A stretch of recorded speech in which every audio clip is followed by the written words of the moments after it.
Представители знака зодиака Овен. Приветствую вас, мои дорогие Овны. Таро прогноз на 10 дней, на декаду с 1 по 10 марта. Давайте узнаем подсказки карт на будущее. Что в эти 10 дней ожидает представителей вашего знака зодиака, с чем это будет связано. Но я так надеюсь, все же это у нас весна, мои дорогие. Пусть у кого-то сейчас еще за окнами лежит снег и холодно. Мои видео смотрят люди абсолютно из разных стран, с разной географией, но все равно в душе весна, мои дорогие. Поэтому весна – это всегда обновление. Давайте узнаем.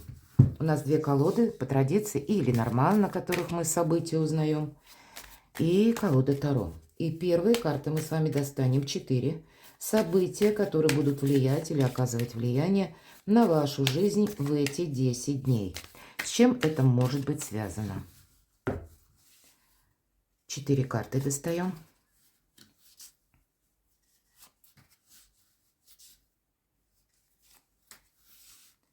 Я решила несколько видоизменить наш прогноз.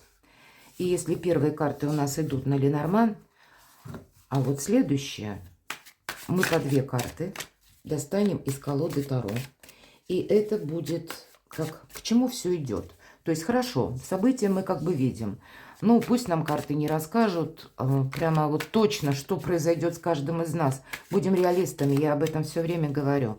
Но, по крайней мере, чтобы мы правильно понимали, дадут, может быть, карты подсказки, зачем какие-то прежние наши усилия, к чему это все приводит в конечном итоге, или то, что с нами происходит, или то, что мы слышим, видим, обстоятельства в этот период жизни, в эти 10 дней. К чему же они нас, к какому итогу подводят или каким возможностям. Поэтому по 2 карты, к чему все идет. Если мы сказали события, которые оказывают влияние, влияют на вашу жизнь в эти 10 дней, то неплохо бы было узнать, к чему же это все идет. Хочу перемешать.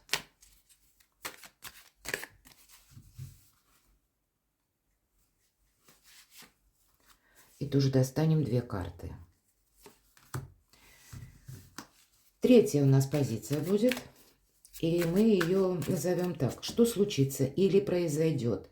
В какой сфере жизни? Это как, ну, может быть, кульминация или важное событие. Что вам нужно учесть? Достанем одну карту. Что вас, возможно, удивит, мои дорогие? Или появится неожиданно. Это неожиданности, то, что мы называем. Или внезапности. Пусть это будут приятные сюрпризы. Хотя планетарно со 2 числа Венера ретроградная. А в период ретроградности мы знаем, что вряд ли получается у нас что-то форсировать. Но если Венера, основные 2 направления. Это где-то вопросы денег и вопросы личной жизни или в целом взаимоотношений. И здесь могут как и люди из прошлого, или какая-то ситуация из прошлого возвращаться. Скорее всего, нам еще предстоит с чем-то окончательно разобраться. Достанем по одной карте. Сфера работы, ваших достижений и денег, в целом энергии.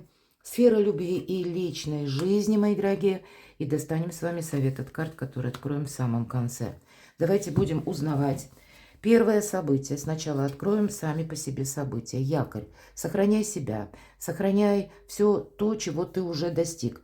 Благополучная карта, которая, тем не менее, нам говорит, ты куда-то не торопись. Понятно, когда якорь, это, с одной стороны, это благополучное течение жизни. Или когда и не нужно нам с места в карьер куда-то спешить. Сам по себе период может быть размеренный, а может быть, нам нужно уделить внимание как раз благополучию, словно бросить якорь.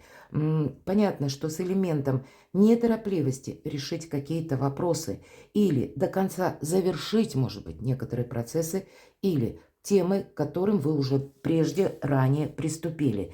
Может быть, и есть и ваши планы на будущее, но, значит, карта будет подсказывать, что это будет зависеть от того, насколько ты этот якорь или стабильность умеешь удержать.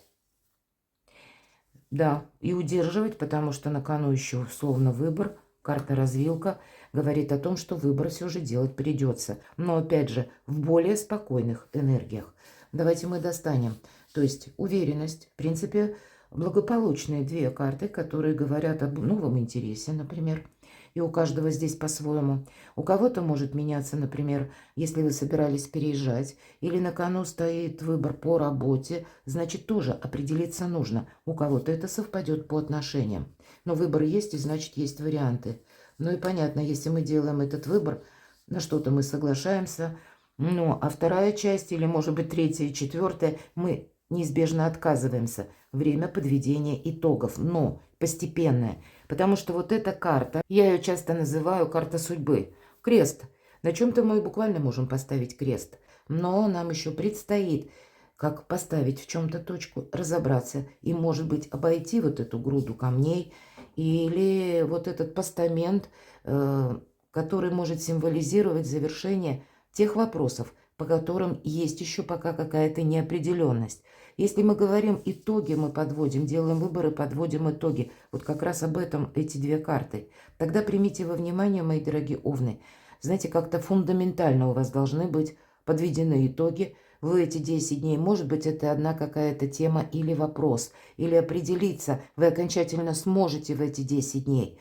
Но и тогда вот то, что прошлое, тут все должно быть расставлено по местам, чтобы в последующем не было каких-то внутренних сомнений, путаницы, не было откатов или возвратов. Поэтому делайте все с прицелом на последующий период времени, чтобы, если отказались или чему-то, кому-то сказали нет, чтобы максимально какая-то ситуация у вас была прояснена. И будьте внимательны, потому что аркан крысы – это всегда вред. Это те люди, которых мы не замечаем, не видим. Это иногда бывают и те персонажи буквально, потому что часто аркан крысы все же с людьми как раз и связан.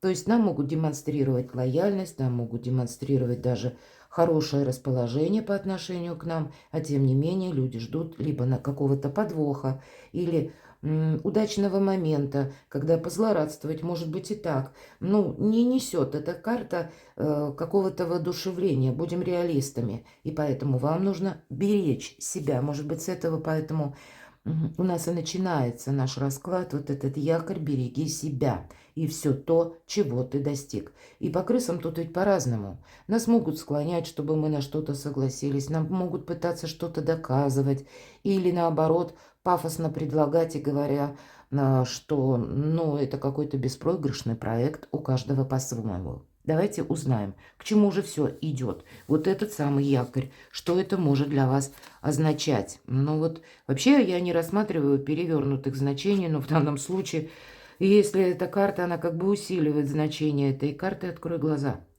Тройка жезлов – это всегда карта будущего, а девятка мечей – это как инсомния, бессонница, и это искаженное восприятие. Я хочу вас пригласить на свой сайт Астро Испирационе, и у меня есть ссылка в описании к каналу, и можно зайти также через сообщество, потому что ссылку я там оставляла. Последняя моя статья «Преломление реальности». Вот как раз об этом карта и говорит. Преломление – это искажение и из-за нашего восприятия. Правильное восприятие, мои дорогие. Поэтому тут есть, как мы все разные, ведь правда, и для кого-то это словно соскользнуть вот на эти разрушающие эмоции. Или начать вспоминать былое, думы какие-то, то, что вы себе планировали в прежний период времени. Или, ну, то, что вас или вам сложно отпустить. Или какие-то сомнения по части получится или не получится какое-то дело, поэтому не добавляйте сомнений. А они могут быть просто хотя бы из-за того, что у нас сейчас как миропорядок, структура мира меняется, есть такое. И чтобы мы тут не ускоряли, мои дорогие, нам еще придется какой-то период, ну, пройти адаптации себя самих к тому или к тем обстоятельствам, которые мы узнаем или которые будут нас окружать, и выбрать правильные ориентиры. Помните, 2025 год – это год адаптации, но это не когда мы закрываем глаза, а когда мы видим реальность такую, какая есть. И поэтому нам говорят, что нам женщина показана бежит с закрытыми глазами. Как же она может правильно сориентироваться? И то, что передает художник по этой карте, это ей кажется. Это она так видит пространство или обстоятельства своей жизни. А на кону уже что-то новое. Поэтому насколько больше, лучше или с большим эквивалентом вы сумеете удержать свое благополучие или то, чего уже вы достигли. Может быть, это конкретно, если переведем на нашу земную жизнь. Не потратить деньги, сумеете оформить какой-то документ, сумеете, ну, может быть, на работе договориться. Остановись хотя бы на том моменте, который у тебя сейчас есть. Давайте узнаем, что же нам подскажут по второму варианту. И это как, к чему же все идет, или для чего все это было нужно. Вот действительно. Вот этот выбор, который вы будете делать, вы должны выйти из какого-то подвешенного состояния, из зависимых отношений, у кого-то так. Отношения, опять же, по работе, выбор действительно есть и на кону. Если у нас тройка жезлов в самом начале выпадает, и это уже новый период жизни. Что-то в вашей жизни заканчивается. И, может быть, не торопись, нам где-то говорят, да, что-то разрушать. Если мы смотрим на девятку мечей, только лишь потому, что ты не знаешь, как поступить. Будь более рационален в своем выборе. Но здесь, наверное, нужно оттолкнуться от прежней, опять же, ситуации, или вот этот выбор может касаться, к примеру, того, когда вас кормили завтраками, есть вот такое выражение. Или когда конкретно отношения, которые были как качелеобразные, мы называем. Когда вам не сказали ни да и ни нет. Когда кому-то выгодно вас удерживать в таком зависимом положении, потому что всегда аркан повешенный – это зависимое положение. Или в состоянии жертвы. Вот жертвенности никакой не должно быть, мои дорогие овны. Слушайте свою интуицию, но она вам должна помочь именно с правильным выбором и защитить себя самое. Потому что, посмотрите, две карты будущего. Как будто карты говорят: Овен, смотри уже на пару шагов вперед. Не пытайся вот что-то, ну, как заново начать из прошлого. Это не имеет значения. Ты только застрянешь. Давайте посмотрим третью позицию и то, что мы спрашивали, к чему все идет, для чего это было нужно. Чего ждать в конечном итоге? Вам придется шестерка мечей, карта заслуженного успеха. Вообще всегда шестерка – это победа. Почему? Потому что по нумерологии наша активность, действия укладываются в числа с 1 по 6. И единица – это начало. Ну, если мы вспоминаем китайскую гексаграмму, а вот 6 – это всегда как вершина. Это успех, это какой-то финиш или завершение. Или результат, мои дорогие. Так вот, у кого-то, посмотрите, будет по отношениям, вы должны сделать выбор. И очень символично, что Венера ретроградная. Правда, ведь тут может быть возвращена вам какая-то история. История чувств, история дружбы, кстати, по этой карте. И, может быть, как человек возвращается, который еще имеет значение в вашей жизни, еще не сыгран последний аккорд в ваших отношениях. Но, тем не менее, и если и возвращается, то тогда это новая концепция ваших отношений. Потому что разобраться со своими чувствами, может быть, для кого-то, опять же, мы все разные, и не ждать того, кто не придет. Девушка смотрит в воду, как будто, и вот это ностальгия, воспоминания. С одной стороны, есть выражение, как в воду глядел, да, и это где-то правильные подсказки интуиции. Поэтому могут быть продолжены те отношения, которые именно и выстраиваются какой-то новые ориентиры, или могут быть полезны в будущем, мои дорогие, потому что нам сразу карта дает подсказка следующая. Отплывать от прежнего берега стоит. Поэтому или если человек, ну, уже с вами видит продолжение отношений, или более с какими-то конкретными предложениями в вашей жизни появляется, когда вам самим хочется заниматься этим вопросом. У кого-то может проигрываться и по работе ситуация, у кого-то с переездом связанная, освоением новых навыков, новых технологий. То, что вам будет интересно. Ведь всегда по шестерке мечей мы идем вперед, потому что мы хотим осуществить что-то лично свое. Или сугубо то, что нам и греет душу. Поэтому мы и готовы оставить прежний берег. Хотя берег так себе показан на карте. Скорее какая-то безжизненная пустыня. Поэтому выбор нам будет легче сделать, легче выйти из какой-то зависимой ситуации, подвешенного или зависимого состояния, или вот этой девятки мечей, когда было, может быть, прежде искаженное восприятие. Давайте узнаем, чего ждать вот от этих крыс. Ну вот интересно, вы знаете, с вами могут спорить ваши близкие, хотя сама по себе карта говорит о том, что ты должен с чем-то разобраться. Может быть, вот такой тонкий нюанс необычно, правда? Посмотрите, десятка кубков, семья, радость, благополучие. Но вот в сторону благополучия собственного, ну или защиты собственных интересов, или защиты собственной семьи, ваших близких, родных людей, может быть, вот этот аркан крысы и выпадает. По королю чаш, ну, опять же, разная ситуация. У кого-то она будет банально связана, что вы кому-то, мои дорогие овны, проболтались или о себе рассказали слишком много. И этот человек беспардонно, какую-то тайну, может быть, вы прежде доверили, а человек совершенно беспардонно растиражировал эту тайну, разболтал ее иными словами. И вы можете прийти к выводу, что нет, молчание – это самый лучший мой помощник, потому что чем меньше знаю, тем я лучше сплю. У кого-то может проиграться, ну, например, если была как таковая ситуация любовного треугольника, вы скрывали, здесь какая-то тайна может тоже открыться. Поэтому может и не открыться. Все же карта это только лишь, ну, где-то то направление, которое может произойти. И поэтому берегите себя, не случайно, опять же, якорь. Будьте внимательны к тому, что вы говорите, в каком объеме вы о себе рассказываете. Если мы говорим про Венеру, еще раз скажу, что это как и область личных отношений, так и где-то денег. Может быть, и будут спорить с вами близкие, но могут быть и, кстати, родственники или какие-то, может быть, далекие родственники, родственники вашего партнера, которые будут вас уговаривать на какое-то дело или на совершение какой-то активности. Вообще впереди, да, если мы говорим, к чему все идет, вы можете решить, мои дорогие овны, я хочу подвести все же какой-то итог, баланс под этой картой. Значит, с одной стороны, может быть, когда у вас как раз по вине каких-то третьих лиц была пауза в ваших отношениях, или когда кто-то наводил словно тень на плетень в ваших планах или на планы вашей семьи, ну, была какая-то ситуация, которая больше была связана, вы не знали, как разрешить какой-то вопрос. И он касался либо ваше благополучие, ваши взаимоотношения, вам как кто-то постоянно палки в колеса ставил. Ну, к чему все идет? Ведь король чаш – это карта любящего человека.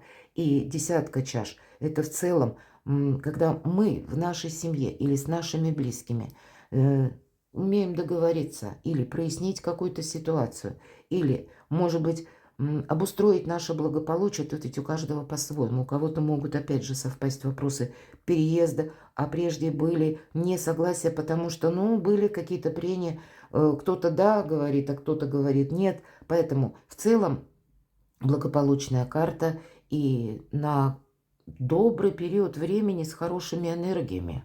Но, значит, выявить вот тот диссонанс или вот этих крысок-мышек вам задача, мои дорогие овны.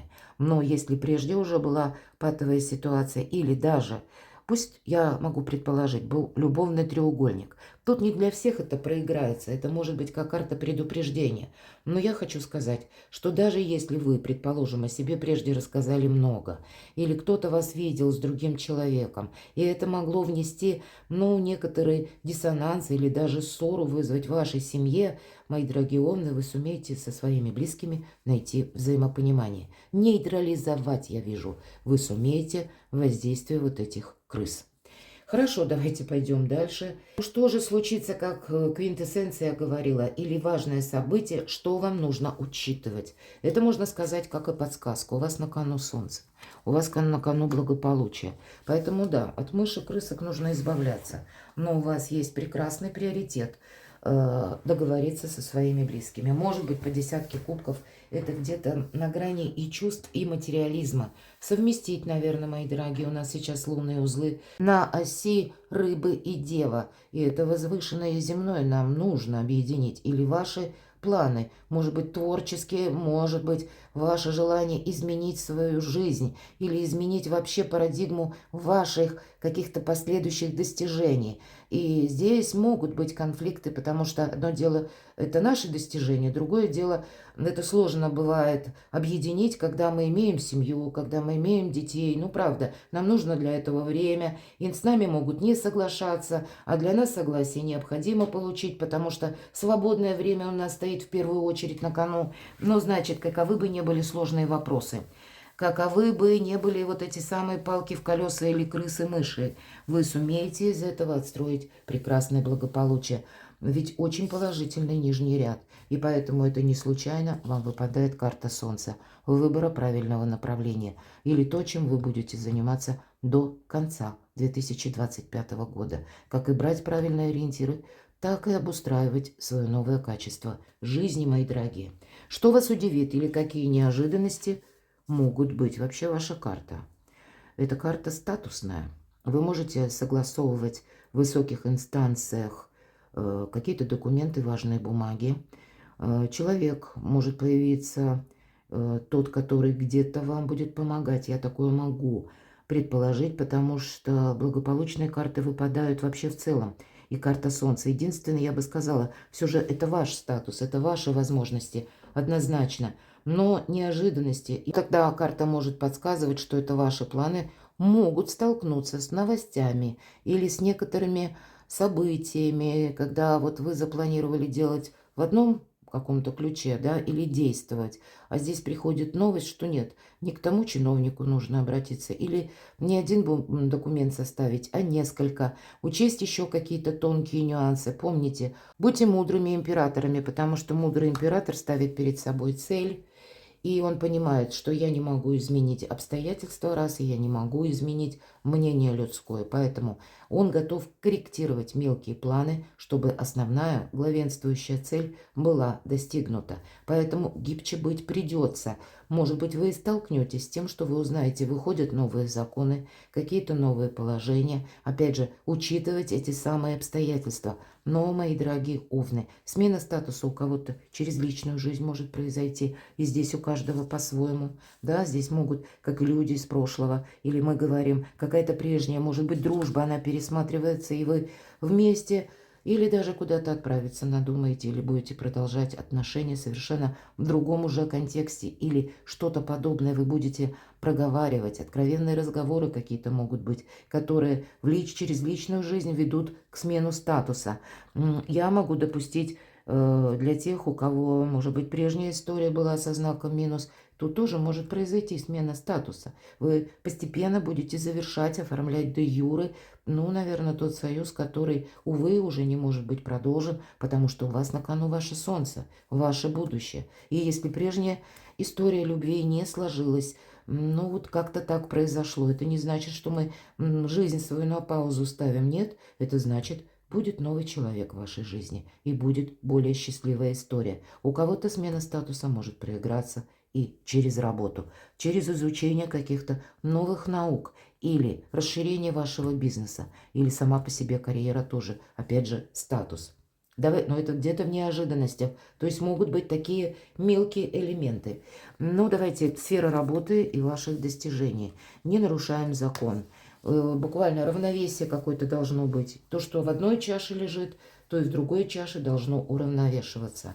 Ну и, безусловно, нам карта говорит: уважай структуру, уважай власть, тем более у вас карта император. Мы не идем не против системы, мои дорогие. У вас очень серьезные 3 старших аркана. Вам как раз себе это объединить нужно.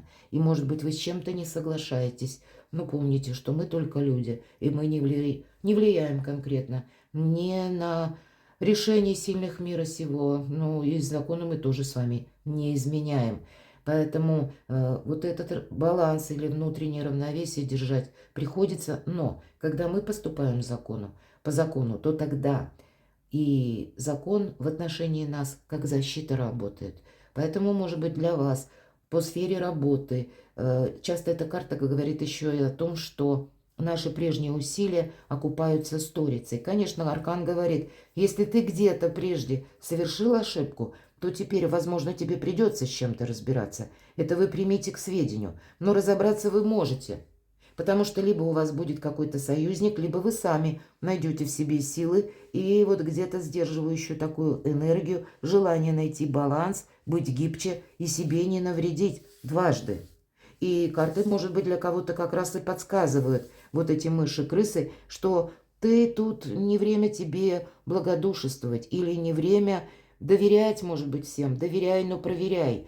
Перепроверяй, может быть, как это согласуется, опять же, с законом. Узнаю юриста, узнаю адвоката. То, что ты себе запланировал, ты должен делать абсолютно точно, понимая, к каким перспективам это приводит. Потому что причина и следствие, мои дорогие, по аркану правосудия всегда проходит. Что же в личной жизни? Ну, у кого-то банально вы будете оформлять отношения или для себя что-то прояснять. Ну, вы знаете, вообще девятка чаш не совсем эта карта про любовь. Хотя в этой колоде у нас семья.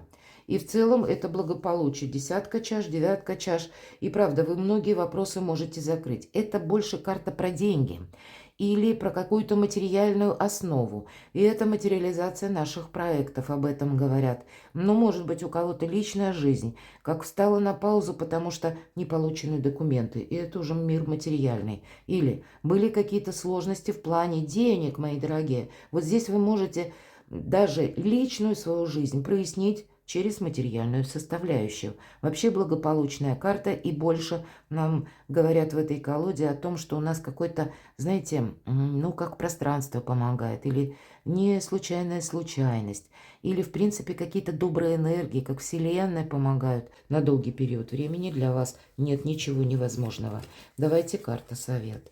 И нам говорят еще один старший аркан, посмотрите. Будь умеренным в плане того, что куда-то не нужно торопиться. Будь умеренным в плане своих эмоций, мои дорогие. Потому что часто по аркану Солнца, это наше эго, мы хотим что-то осуществить. И, может быть, мы хотим это осуществить в тех временных рамках, как мы себе это запланировали. Но будут и те вопросы, которые мы не можем решить быстро.